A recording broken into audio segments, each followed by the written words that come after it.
बिस्मिल्लाहिर्रहमानिर्रहीम। खुश आमदीद मेरे यूट्यूब चैनल पर, जहां हम दीन इस्लाम की खूबसूरत तालीमात को सादा अंदाज में आप तक पहुंचाते हैं।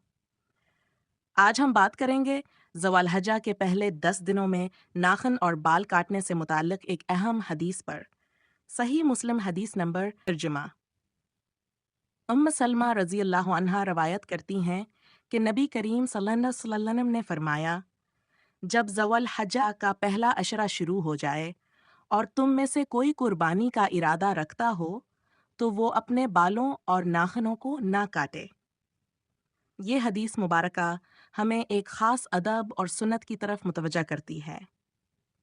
जब ज़वाल हज्जा का चांद नज़र आ जाए और कोई शख्स कुर्बानी का इरादा रखता हो तो इसके लिए मुस्तहब है कि वो अपने नाखन, बाल या जिस्म के किसी हिस्से के बाल ना काटे यहाँ तक खास की कुर्बानी मुकम्मल हो जाए।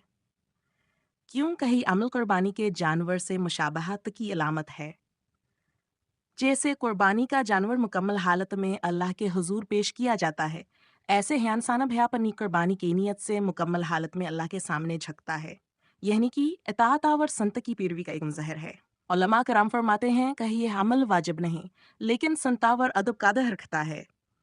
अगर कोई भूल से काट ले तो कोई गुनाह नहीं, लेकिन जानबूझकर संत की खिलाफ वर्जी मुनासिब नहीं।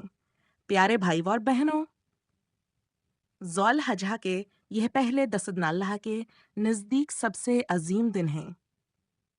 इसमें नेकियां दोगुनी लिखी जाती हैं, लिहाजा हमें चाहिए कि हम आन दिनों की खूब कदर करें, इबादत करें और संतन बुई पर अमल करें।